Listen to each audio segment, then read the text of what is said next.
Hi, I'm Susie L.F. Schwartz, the CEO and founder of Unplugged Meditation, and welcome to the WAM Summit.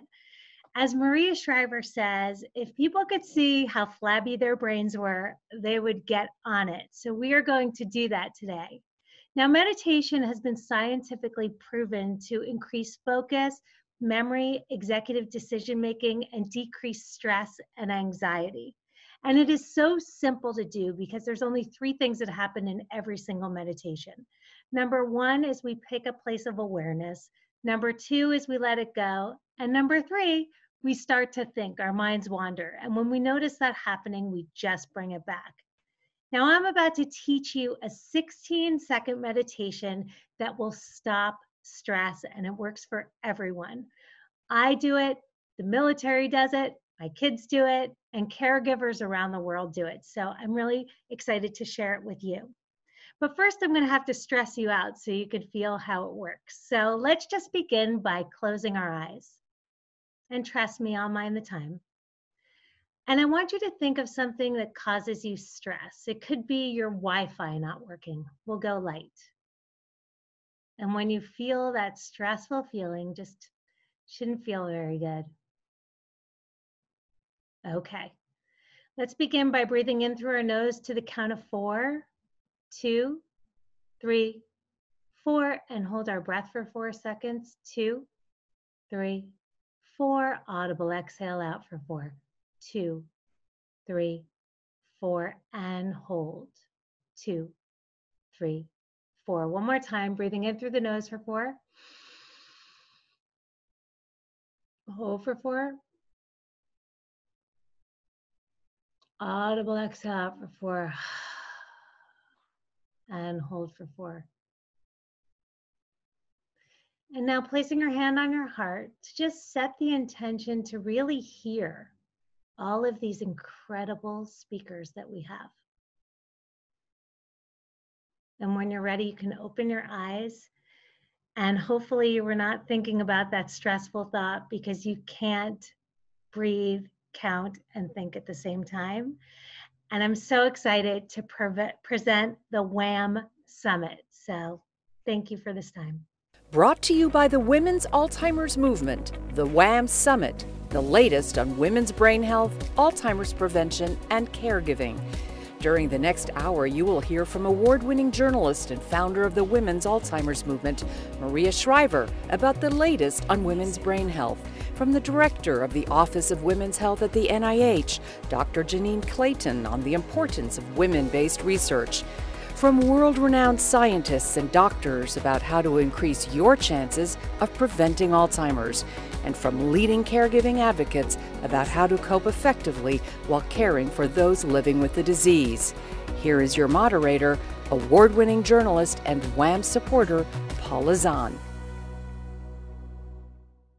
Good afternoon to those of you joining us on the West Coast this afternoon, and good evening to those of you who are joining us from the East Coast, which happens to be where I am tonight. I'm Paula Zahn, and I couldn't be more delighted to be your moderator tonight. I join you from my home in New York, which in our today's new world is my primary place of business. But I wanted to thank all of you who have taken time out of your very busy days to join us. I think there are more than 2,000 of you out there who have committed to learning right alongside me today. And I wanted to thank the very esteemed panelists who will be joining us later and all the sponsors who are involved in the WAM Summit. So welcome, welcome, welcome. And I also wanted to thank Susie Schwartz, who definitely brought me into the moment. I can't say much longer than 16 seconds, but she did get me for 16. And the calm that I experienced in that very short length of time convinced me that it probably would be a pretty darn good idea to start all live events with 16 seconds of meditation. So thank you, Susie, so much. Live and in person, that is what the WAM Summit was supposed to be, but you know what happened to that plan. But I am happy to report that my good friend Maria Shriver and her team at the Women's Alzheimer's Movement forged ahead and decided that nothing was going to get between them and talking about their favorite subject, which is women's brain health. So that's what we're here to do today, to provide you with the most up-to-date, cutting edge, that is, and useful information that you can apply to your daily life to keep your brain healthy and increase your chances of not developing Alzheimer's or dementia. Alzheimer's is a disease, unfortunately, that affects women more than men. 2 out of 3 cases of Alzheimer's are women. 2 out of 3 caregivers in this nation are also women. And those statistics are even more ominous if you are a woman of color. This is a disease that ravages the brain, destroys finances, and cripples the spirit, and right now devastates more than, 5.8 million American families. Excuse me, it's very dry here today on the East Coast, pardon me. Okay, when we talk about the impact on families, I unfortunately am one of them who has experienced Alzheimer's, like Maria. I am a daughter of Alzheimer's. My fiercely intelligent mother, a college professor who once spoke 5, 6 languages, today is unable to speak a single word, nor feed, walk, or care for herself in any way. She was diagnosed with Alzheimer's about 7 years ago, and it's been 5 years since she's recognized anyone in my family. I have 3 siblings. She hasn't recognized us nor any of her 7 grandchildren, and it has been devastating to join her for this journey. Absolutely heartbreaking. She receives care now today, 24 hours a day, which during this COVID pandemic has brought new fears to our families and risks to her life. And as her daughter, it has been excruciating to watch her light and her essence slowly slip away. Alzheimer's is brutal on every front. There is no cure. There is no vaccine. There is no treatment.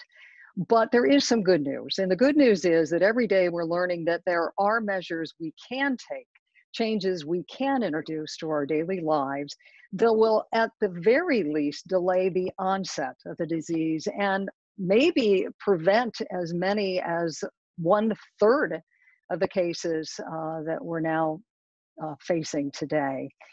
And we got at those answers through research, and WAM is continuing to be committed to raising funds for science to study women's brains in particular.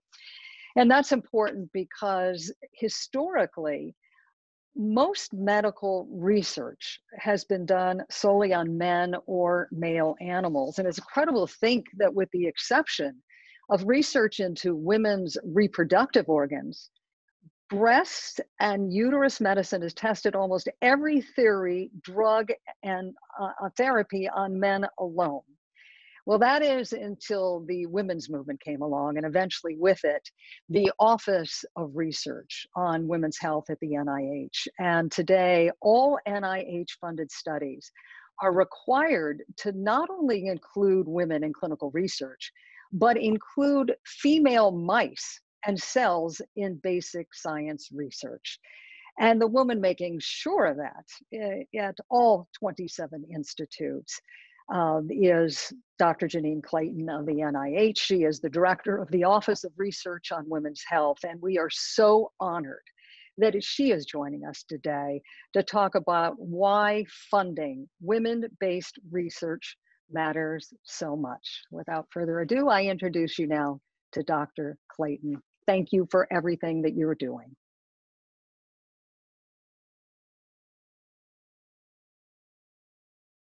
Thank you, Paula. At NIH, we place great emphasis on the notion that women's health is everything that affects a woman from head to toe, not just reproductive matters. So heart disease, stroke, lung cancer, diabetes, Alzheimer's, and every other disease or disorder that affects a woman is a women's health concern. However, how a disease develops in a woman might be quite different from how it develops in a man. You can think of this like the GPS system that you use to map out a route to a destination. The system might provide more than one route to that destination, and each route will have its own signposts and hazards. The signposts we need to pay attention to on one route will differ from those on the other. This is similar to the past that men and women might experience when they develop disease. So it follows that in our health research, we cannot just study men, as you said, and apply our findings to women. A treatment developed for a man might not be effective or as effective for a woman. There might even be treatment side effects that are more likely to affect women. You might say that men are not the gold standard for studying the health of women. Women are. And that is why it is so important to study women's health and sex and gender influences in biomedical research. We need to understand how and why diseases differ between women and men so we can develop the best methods for diagnosis and treatment to ensure that every person receives optimal care. And it's not just a matter of including women and calling it a day. The design and analysis of the studies and the reporting of the study results must be performed in ways that are most relevant to the health of women. NIH takes these issues very seriously and implemented various policies to ensure that research it funds appropriately addresses matters of sex and gender, includes women and those of diverse races and ethnicities, and examines health and disease across the life course. At the NIH Office of Research on Women's Health, we work every day to expand women's health research through a range of programs and initiatives. We even produce e-learning courses to provide physicians and medical students with educational content on the subject. I'm delighted to be here today to help advance this conversation in the area of Alzheimer's. Gatherings like this are just what we need. It is important to focus on the implications of a disease from the standpoint of the health of women, and how a disease might best be studied and treated to specifically improve the health of women, including women from all backgrounds. We know that today far more women than men are affected by Alzheimer's disease, and African American women are disproportionately affected. Women in underserved communities are experiencing worse outcomes. This is why it is so important to include women, and in particular women of color, in clinical trials, and also to factor in socioeconomic status, education, geographic location, disability, and other matters to address the health of all populations of women. It is a relentless beast. I was 36 years old when my mom was diagnosed with Alzheimer's. It felt like my world was ending. I mean, there's some days I don't even get out of bed till 11 or 12 o'clock. I think my kids feel like they've lost a little bit of me, and they're scared. Our mission at the Women's Alzheimer's Movement is to understand why every 65 seconds a new brain develops Alzheimer's, why 2 out of 3 of them belong to women, and why women of color are at an even higher risk.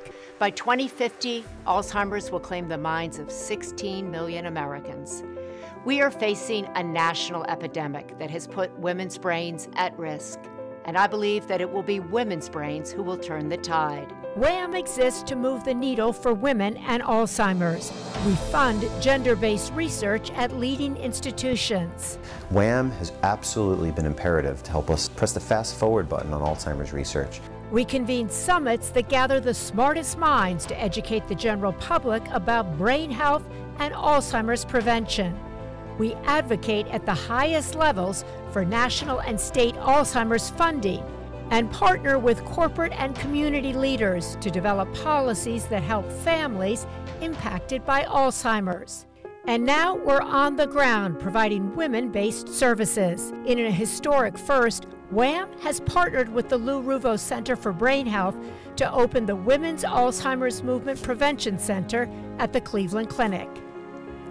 From the initial Shriver report informing the nation for the very first time that women were more likely to get Alzheimer's than men, to every other media platform since, WAM has educated people about how to become change makers in their own homes, communities, and places of business. At WAM, we believe Alzheimer's can be stopped, but only if we invest in research.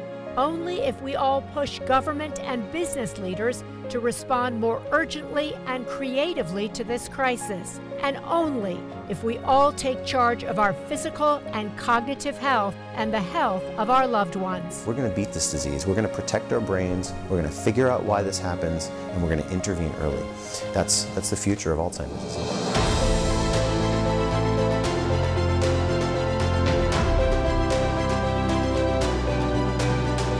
The Women's Alzheimer's Movement is committed to ending Alzheimer's. The more we push, the more the needle will move. So join us at WAM and help change the future for women and Alzheimer's, one woman at a time.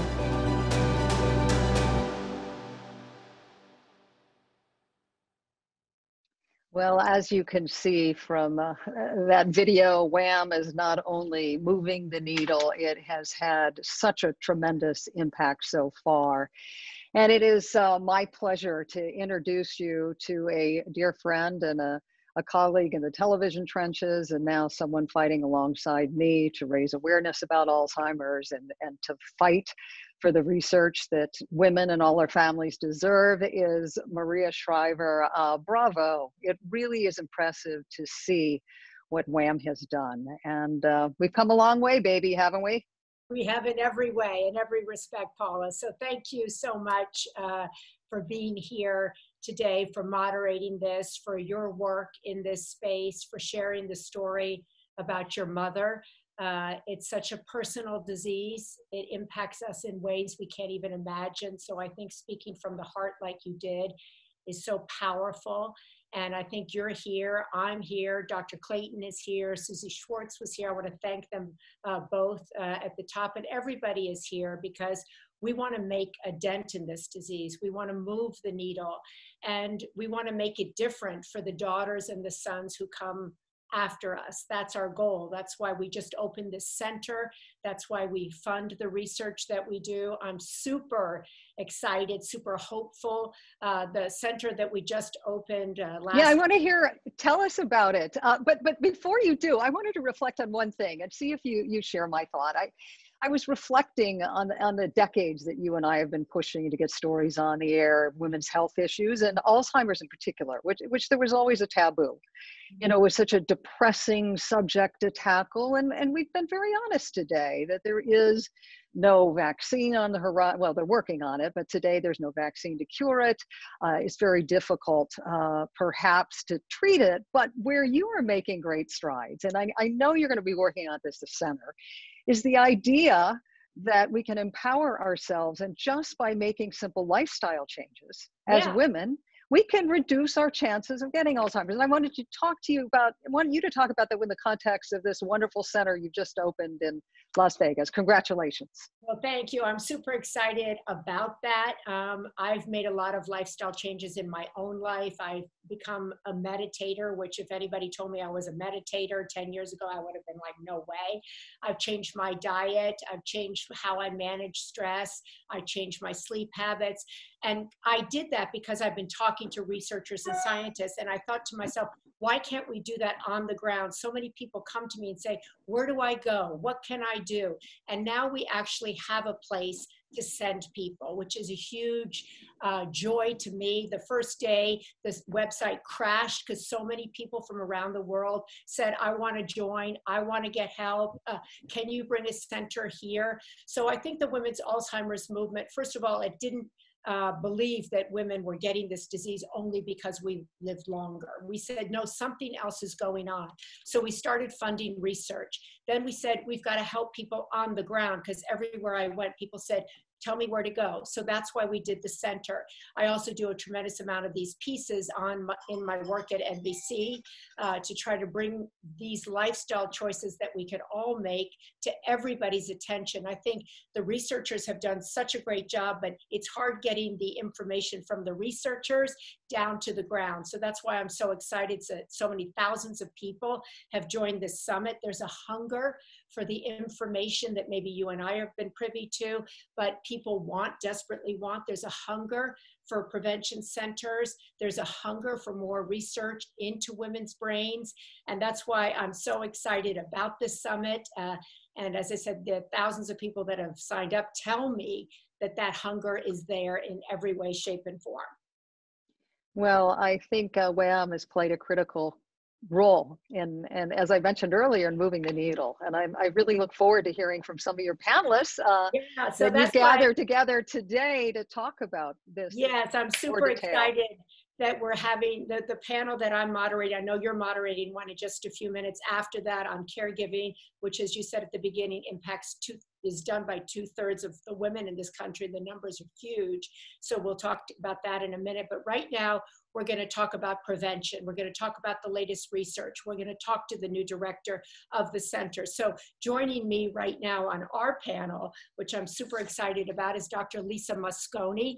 She is the author of The XX Brain. She just came out with an extraordinary study that came out yesterday that talks about the impact of menopause and hysterectomies on the brain and on Alzheimer's. We're talking with Dr. Jessica Caldwell, who is the new director of the center, the WAM Prevention Center at the Cleveland Clinic and the Ruvo Center in Vegas, which I'm super excited about, and Dr. Patrice Harris, who's the former president of the American Medical Association, who will talk to us about what the AMA is doing, what women of color who are particularly impacted by this disease can do. So I'm super excited. I know these women, they're all in the trenches. They're all making a tremendous difference, and I'm really proud to call them friends. So let me begin with you, Jessica. You opened the center last week, record-breaking number of phone calls. What are people telling you that they want and that they're desperate for? Yes, so I'm glad you brought up the website. We also broke the phones. Women want what we're offering. And what we offer them is really an opportunity to know what lifestyle changes they could make and really have hope that they can make those changes themselves. When you and I talked about it the other day when the center opened up, you said this center is for women who are really committed to making the lifestyle changes that we know improve brain health and potentially can either prevent or delay Alzheimer's. Quickly, what are those lifestyle changes that people who are watching right now can implement today? Because this is an hour to empower. Sure. So there are a number of them, but some of the big ones would be exercise. So getting active at a moderate level of intensity for 150 minutes a week. Or if you're a vigorous exerciser, 75 minutes a week. Really pushing your diet more, if you can, towards the Mediterranean diet or similar eating styles to keep your brain healthy and those nutrients available for your brain. And some other things you could do are sleep 8 hours a night and reduce your stress. I'm really glad we had that meditation today. That's one of the best ways to hit that stress.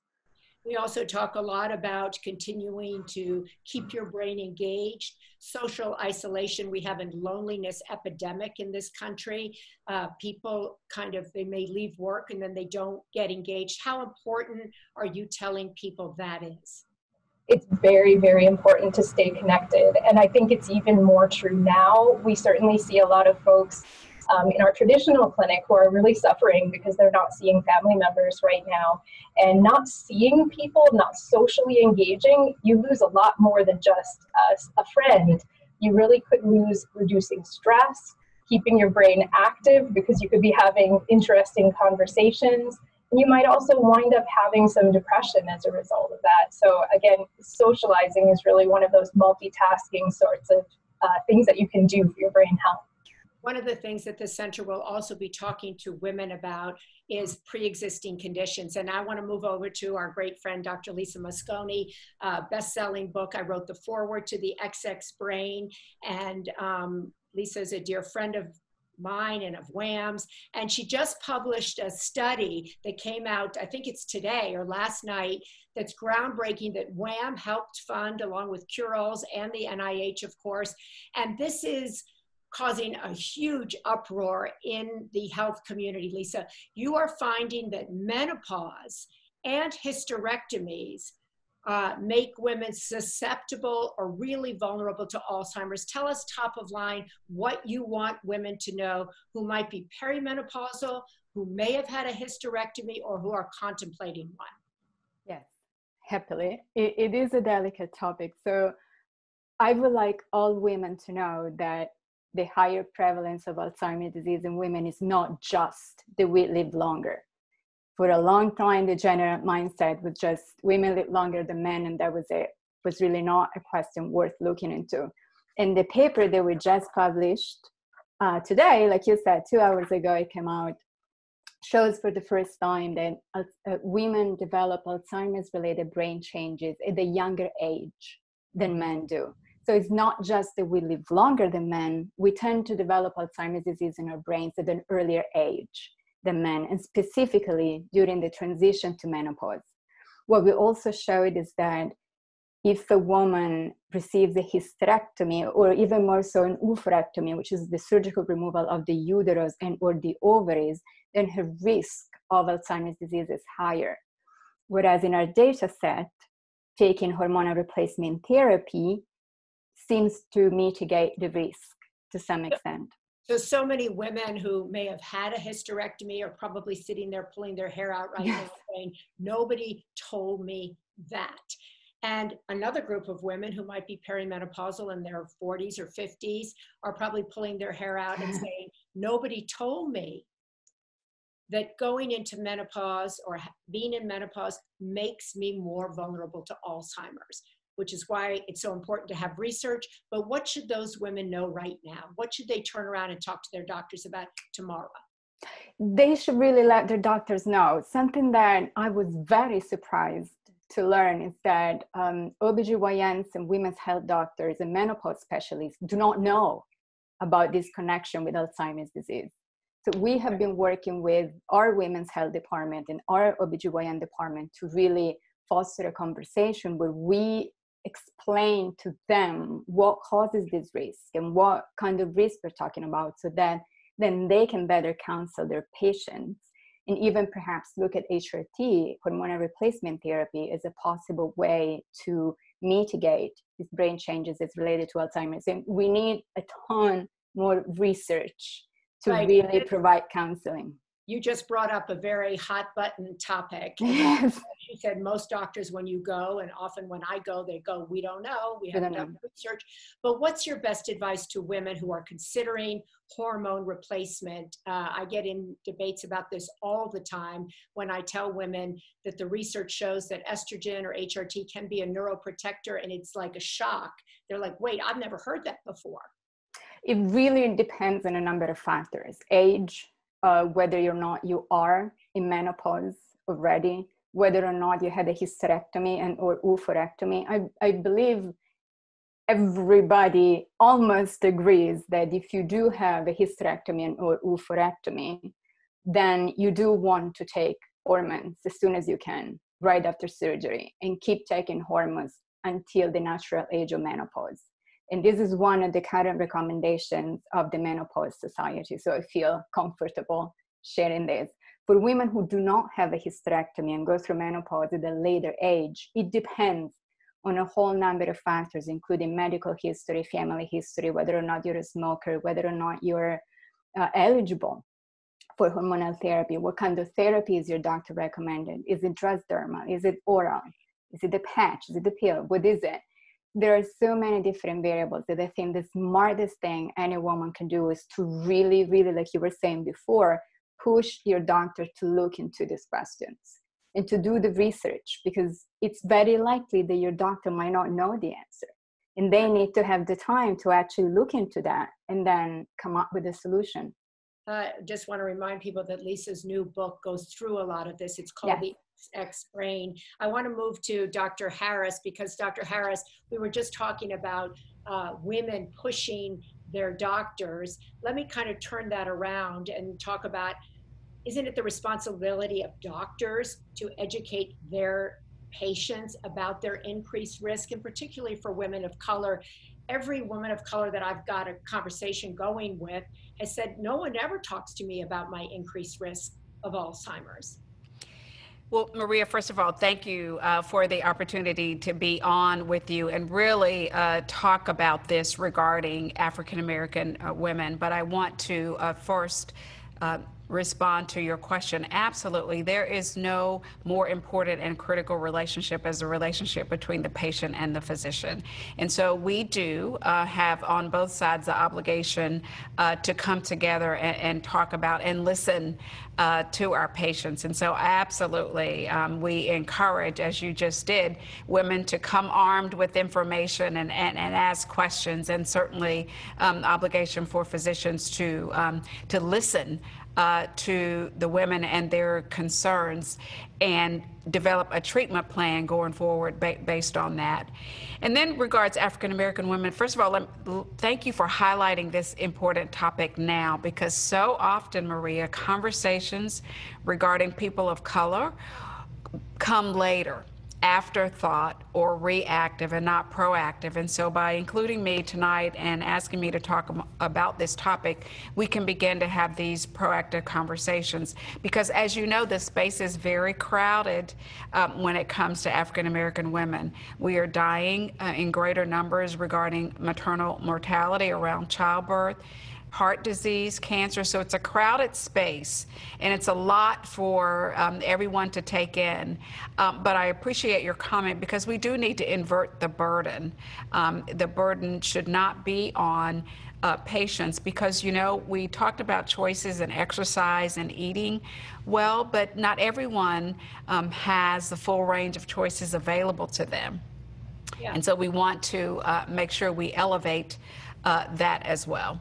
So when you talk about prevention in the African American community, and women are sitting here listening right now, should they be asking about the connection between hypertension, for example, and Alzheimer's? What should they know about the connection between diabetes, for example, and Alzheimer's? We didn't talk about that with Lisa, but those are, you know, certainly on-roads to Alzheimer's. Absolutely, and two risk factors that we think increase the risk for Alzheimer's in African American women. And, you know, we are talking about COVID right now, but the reason COVID is disproportionately impacting African Americans is because of the very diseases you mentioned: hypertension and diabetes, cardiovascular disease. And so it is very important to have that full conversation and connect the dots, because there is such an intersection into all of these illnesses when it comes to COVID, when it comes to Alzheimer's, when it comes to cancer. So absolutely, these are important conversations to have. The other thing that's super important, we talk about kind of in the Women's Office of Research, you know, making sure that research also looks at female bias and looks at women. How do we get women of color and women in general, obviously, into clinical trials so that we can actually know what it really is like for a woman to age? So, you know, the clinical trials issue is tough because trust is critical, because people in the Black community remember Tuskegee. People in the Black community remember Henrietta Lacks. And so we talk about this a lot at the AMA. We just established the Center for Health Equity. We realize that it's trust. And so it's very important to increase the diversity of the physician workforce, right? I mean, I know these are broader issues, but they really matter.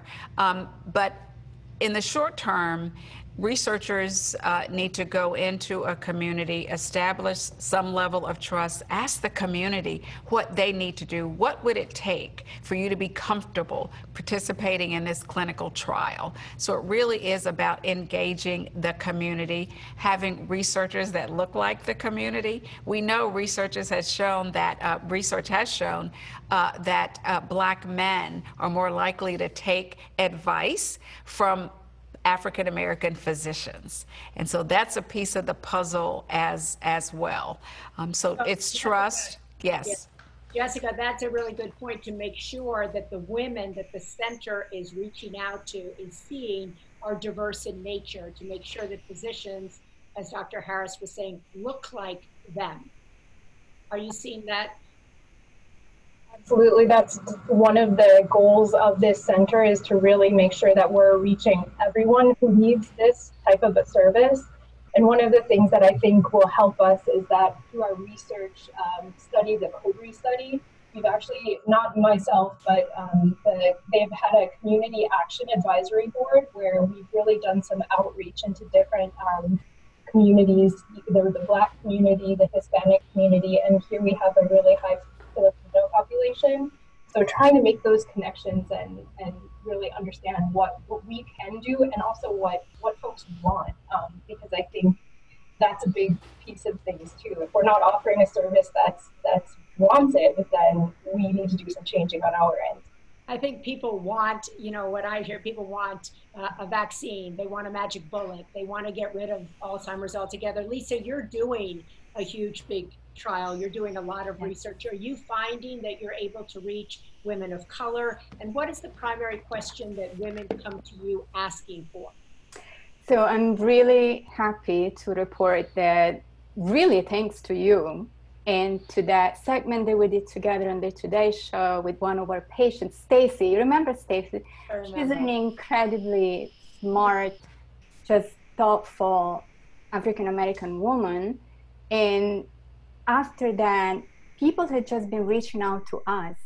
They've been literally sending us emails and asking for information. And so we went from really having to struggle and doing community outreach programs and to women of color really literally calling us to join the studies and participate, which is incredible. And we increased diversity from 20% to 50% in 6 months. Wow. I am thrilled. And every interview that I do, every podcast I'm on, I'm always saying, please do participate in research, because if you're not participating in research, you're not informing the research either. And then we are not able to address your risks and your concerns and your needs. So this is what I always say, this seems to be quite impactful. If you're not part of research, research will not help you. That's such an important thing. If you're not part of research, research won't help you. And that's one of the reasons I think that the work of WAM is so important, and why what you're all doing is so important, because I often say to my daughters in particular, this work is going to help you. You're going to be able to go to the doctor when you're my age and not met with, I don't know. You're going to get met with, now we know because of research. Now we know because we've looked at the brain. Now we know that women are more susceptible. That's something we didn't know before. Lisa, if you could tell the women, the thousands of women that are on here right now, what is the single most important thing they could do starting tomorrow, what would it be? If they're in their 40s, their 50s, their 60s, their 70s? I think the most important thing is to really listen to research and listen to science. If you care about your brain, you listen to science. You do not go to websites, you do not follow trends. It doesn't matter which celebrity is telling you to do something or the other, unless it's you, of course. It is really important to rely on rigorous, scientifically sound information. And this is really important also for us as scientists, because really the more women demand accurate information about their brains, the sooner we will be able to come up with answers and solutions that actually work. Because something I've learned just in these past few years is that sponsoring agencies actually really listen to people. And the more women's brains are in the media, they're in the news, they're in people's mouths, and the more we get opportunities to really carry out the research and come up with solutions that benefit all women in the end. So hopefully, I want to thank all three of you so much for imparting your wisdom, imparting your hard-earned work in this space. I think, Lisa's book is out there. You can buy it. You can educate yourself. The center is up and running. You can call there. You can be a part of it. You can change the trajectory of your brain health. And as Dr. Harris said, the AMA is working to make sure that they are also informed so that they can talk to their patients about increased risk, about pre-existing conditions, and educate them. But very often, you, the patient, might also be the one doing the educating. It's a two-way street, as she said, but to understand that any pre-existing condition that any of us might have does have an impact on our brain. So we are entering, as everybody always says, the era of personalized precision medicine. So what works for any one of these women here might not work for me. So knowing and trusting your body is a big part of it. And that's something I've learned from all of these women. So I want to thank you so much for joining us at the WAM Summit today and for the extraordinary work that you do day in, day out.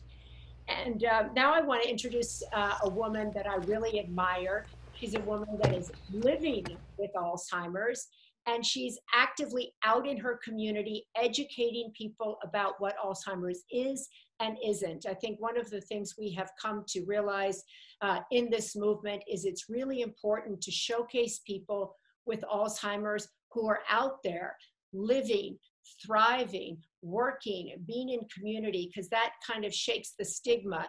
And we need more people to be less afraid of what this disease is and to show people that you can continue to thrive. You can continue to be a part of a movement like the Women's Alzheimer's Movement and educate people about what this disease feels like, what it's like to experience it, and what it is like to live with it. So I'm so happy to present to you all right now, Cynthia Huling-Hummel.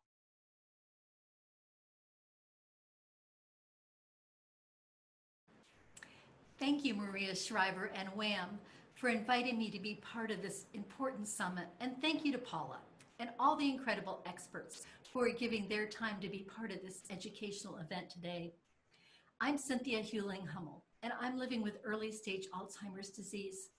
I'm a retired pastor, and Alzheimer's is my new ministry. I'm committed to raising awareness and to reducing the stigma of this disease, which is why I'm part of the conversation today. WAM understands the importance of having people like myself, those living with dementia, here at the table, because we are the ones who are directly impacted by the disease and by the decisions that are being made. In welcoming and empowering women with dementia, WAM is helping to dispel the stigma associated with a dementia diagnosis. For those participating in today's summit, I ask you to join our efforts to help end the stigma of dementia. One step that you can take is to shift your focus from what we can no longer do to what we're still able to do with support and accommodations. So be an ally and invite us to weigh in on policies and research and decision-making. Don't shut us out of your lives or life in general. And finally, please don't talk about us without us. Our voices matter. So kudos to WAM for modeling inclusivity and setting the bar for other organizations to do so as well. I'm really honored and happy that I could be with you today. Thank you, and God bless. Well, thank you, Cynthia, for your incredibly inspiring message, for your bravery, for your honesty, and your powerful words, I think, will go a long way in trying to remove some of the stigma surrounding Alzheimer's diagnosis. And we were particularly grateful you were here to not only guide us, but remind us not to talk about you without you. Cynthia is one of the 3.6 million American women living with Alzheimer's. And while she is still able to handle life with the disease at this stage, there will be a time when that is probably not likely. And that's when her children will need to step in and join the 44 million people in the United States who are currently caregivers. And from my own experience as a daughter of a mother with Alzheimer's, I know how challenging that job is. And that's what our next discussion is about. The tremendous impact on families of caregiving for a loved one with the disease and on society as a whole. We are going to have to flex as a society, pivot, and recreate a new way to handle caring for the 10,000 baby boomers who turn 65 every day, 16 million of whom are expected to have Alzheimer's by the year 2050. Those are pretty staggering numbers. And to help me do that, I am delighted to have with me today Donna Rand, a spouse, a turned passionate caregiving advocate, and Anne Basting, professor of gerontology who teaches theater arts and is a MacArthur genius, and the author of a new book out called Creative Care. Welcome, both of you. Anne, I wanted to let you know I stayed up late and read your book last night. It really was riveting. I learned a lot, and I've, over the years, as many caregivers have felt, really, really frustrated that I couldn't do more. So you gave me some really important things to share with my family and our caretakers. But Donna, I wanted to start off with you and talk about your husband, Barry, who was legendary in corporate America.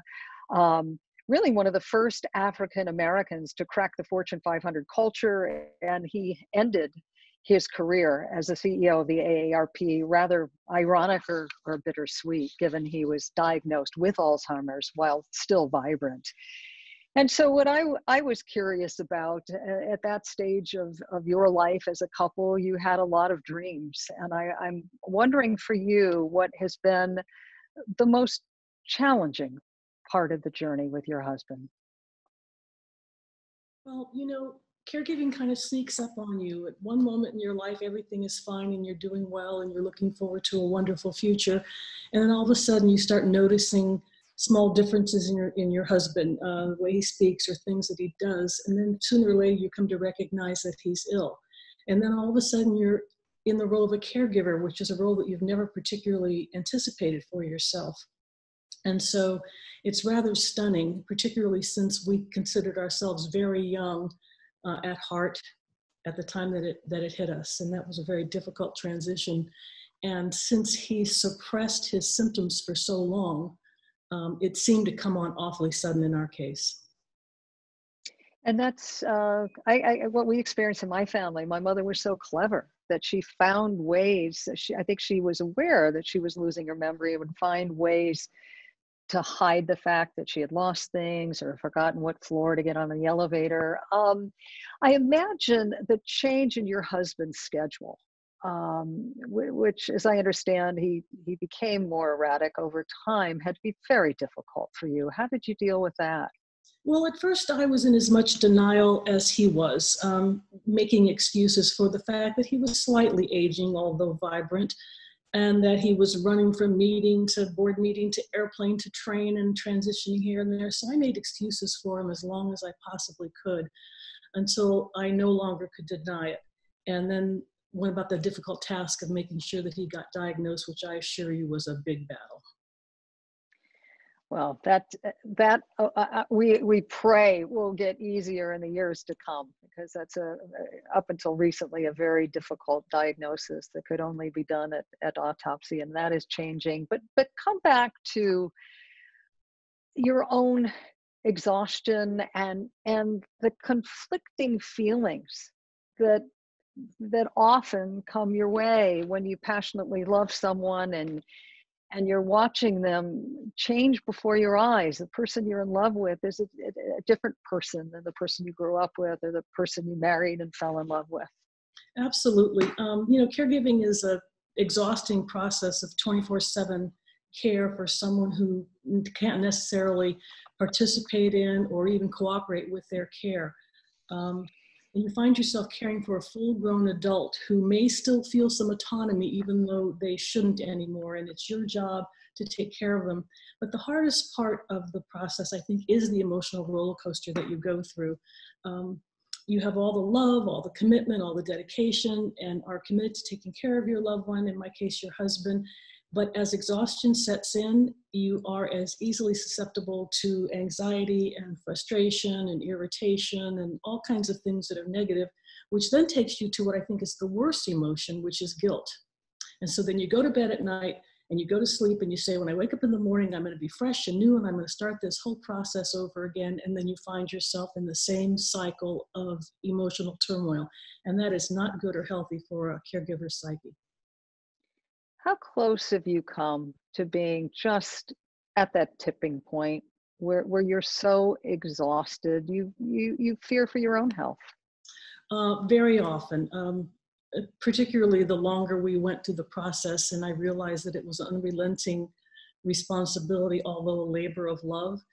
And I will admit that there are times that I just had to walk out the front door for a few minutes and take a brief walk and remove myself from the situation, or lock myself in a room for a few minutes to kind of regroup.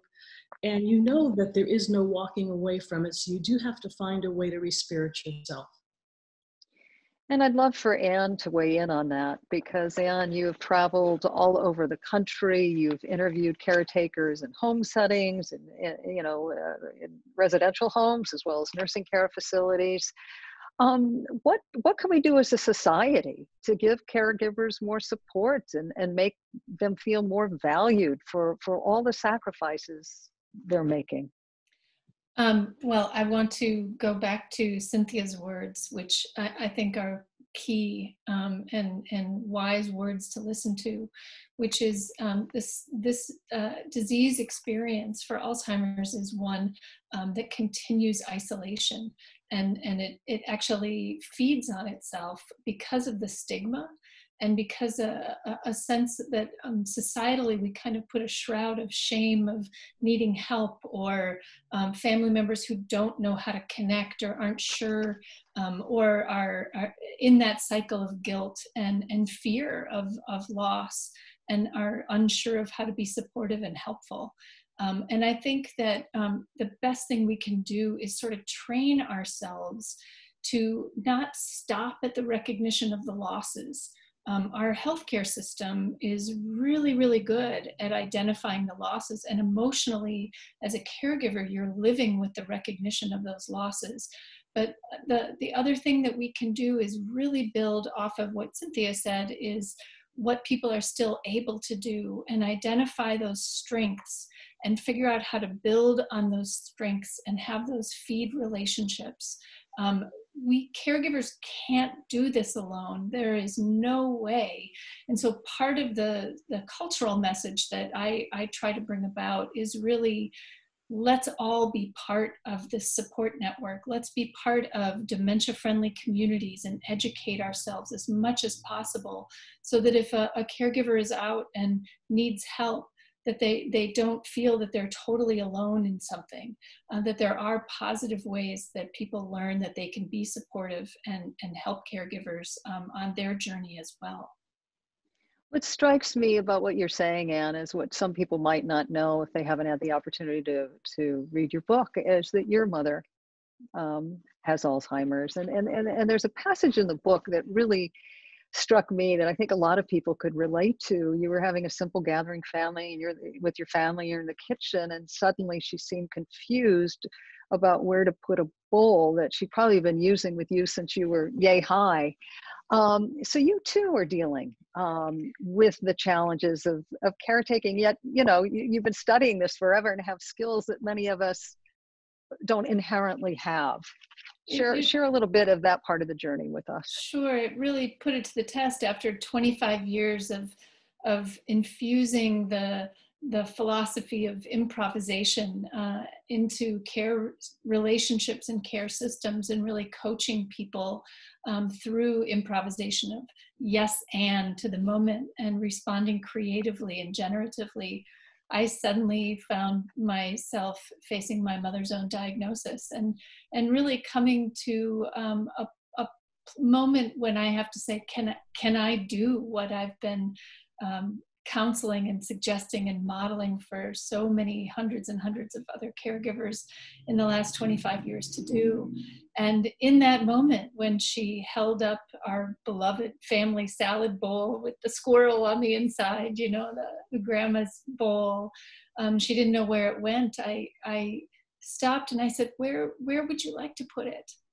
And instead of that technique that I was so thankful I could draw on, instead of holding the loss and mourning it in that moment, of inviting her into expression and inviting her into strength and decision-making in that moment. And that has really been the key for us as we've moved forward to this. And that takes a lot of sensitivity, because I think we all have to admit from time to time, as we watch our loved ones be diminished, and you're exhausted, that you might not exercise the same kind of patience that you showed there. What can you do to help all of us get stronger and help us honor the dignity of our loved ones as they suffer? I've really turned to the arts. The arts are an emotional and symbolic language where there's no right or wrong answer. And that space is a huge space of relief and release of stress as well. We know that creativity through research, and I'm a big advocate that research should continue right from the bench in through to the caregiving process, so that we also know not only what's good for our brains, but what are the best caregiving practices. And we've been lucky to have a lot of research wrapped around the approach of creative care, so that when you instead invite expression through imagination, through emotion and the senses, that you can connect emotionally with a person. And those things are still there almost all the way to the end. The emotions, the senses, music and rhythm. Even there's a whole chapter in there on working with a gentleman who was beyond language, as you described your mother. And instead I asked him what I call a beautiful question of, can you show me how water moves? And his response was a dance that literally took my breath away and his wife's breath away, that made meaning in a moment and an experience that they could share, rather than lamenting only all of the experiences that they'd lost. And Donna, were you able to do that? Find a way in as the disease took hold, finding creative ways to communicate with your husband, or at least let him have the assurance that you were there and that he was loved? Unfortunately, I didn't have the arts in mind. I did try to listen to a lot of his favorite music. His generation was the doo-wop generation. So I bought disc after disc trying to play that sort of music for him. I bought little simple wooden games that we could play with, things that you might otherwise offer to a small child, which he enjoyed for a while. But I wish that some of the things I've learned since his passing had been more available to me at the time. I'm sure. I think we all feel that as we learn more. I know with me, what was very effective with my mom was bringing once I wasn't able to take care of her, and she was receiving 24-hour care, just having the family dog come with me to visit her, and that she had a faint recognition of dear Nigel. I wanted to throw out a question that has come from one of our participants. Thank you for all taking interest in these panels today. And this comes from Roseanne Corcoran. And her question is, and I'm going to throw this out to both of you, as a primary in-home caregiver, between the stress of caring, the poor quality of sleep, and the overall malaise that is built in as a caregiver, I find my brain becoming sluggish, and I worry about putting myself at risk for cognition issues in the future. What would you tell caregivers to try to do to try to save their own brains while caring? Donna, do you want to take a shot at that? I spend a lot of time in my office whenever I had any downtime writing. Not necessarily journaling, which is a very specific kind of writing, but just kind of writing things about the experience, and writing letters to my children, and writing notes that I could refer to later. And it seemed to help me unload as I went. And I also took walks. Oh, please go. Yeah. Oh, took long walks. Yeah, took a lot of walks. Did that help center you? Yeah, I think all the fresh air helps you relax and bring things back into perspective and refreshes you. And what are your thoughts on that? I would concur. I think nature is very calming. There's research around that. There's research around the calming effects of creative expression, and Donna, your writing and music, and even just dancing and movement. Even if you think you're terrible at it, pull out some watercolors and learn something new. Continue to invest in yourself and grow. And also generosity and purpose. There's good research around that, improving well-being. And the marriage of generosity and creativity is sort of a perfect blend. So you're writing a letter to a family member, or even inviting the person you're caring with to respond to something, and just write a collage poem and then send that to a family member, bringing together creativity and generosity. Paula, one of the reasons that this kind of a forum is really important, and it's too late in my case, but I didn't learn a lot of what I learned until it was too late, even now as I'm learning it. And so the more we can talk about it and offer caregivers things that they can do in real time and things they can incorporate now, all the better for their journey. Well, I have to say, as you said that, I got chills down my spine, because I think all the caregivers, whether they're taking care of their family members or outside the home for total strangers, they are the better angels among us. And I just have such respect for their sensitivity and the sense of I guess once again the dignity, at least the caregivers I've been exposed to, the dignity they give the patient they're taking care of. And I just I'm going to give you a chance to make a closing thought, maybe that you can leave with all of us as we face this journey with our family members.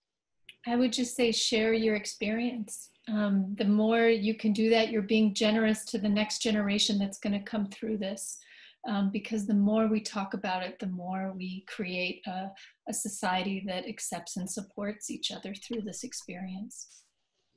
Well, I can't thank you both enough, Donna and Anne, for sharing your own personal experiences with us, your expertise, Anne. And once again, if anyone wants to learn more about how to introduce more creativity and storytelling in an environment to help a patient express themselves and to communicate, it is a very, very important read.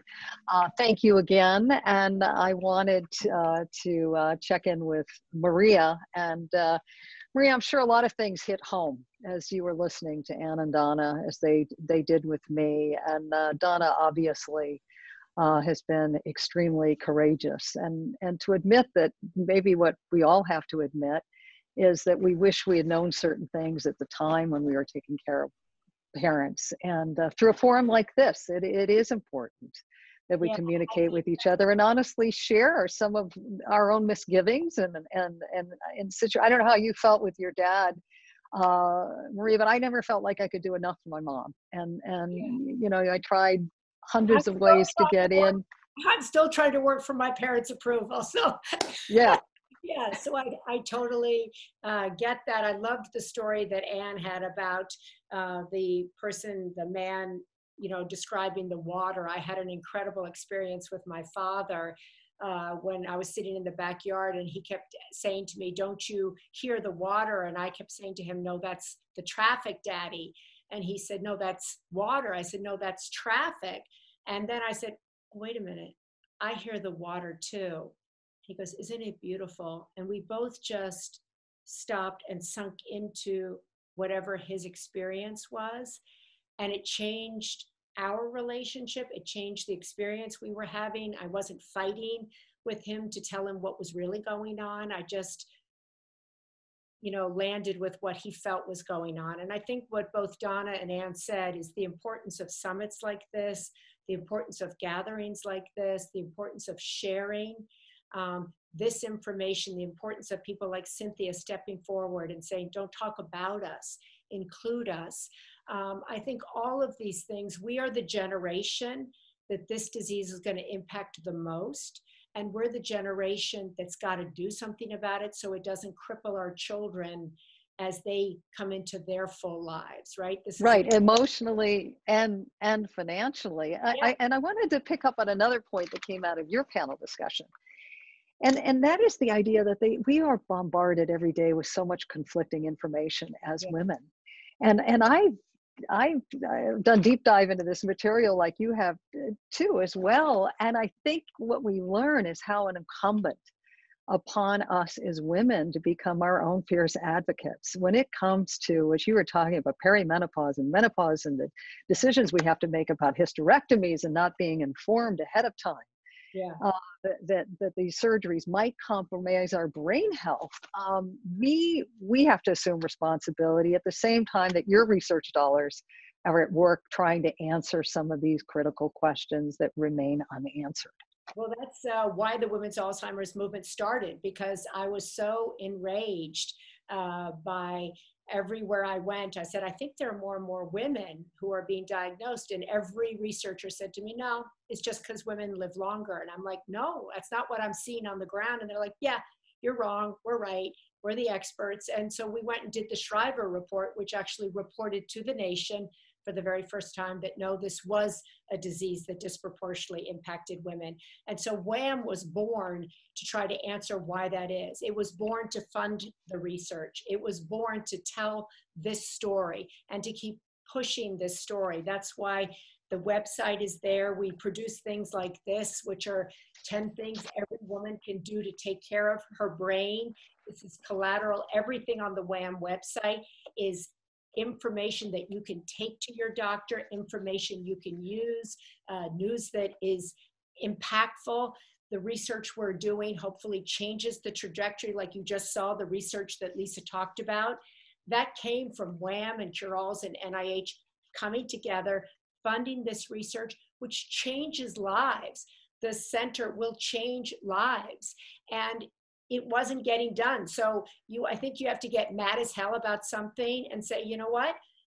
This is how we see it. This is how we want to do it so that it's different for the people who come after us. So that's why I'm so grateful to everybody who came here today, yourself included, and to everybody who donated their time. WAM exists on donations. So if you believe in what we're doing, I hope you will spare 10 bucks, 20 bucks, whatever.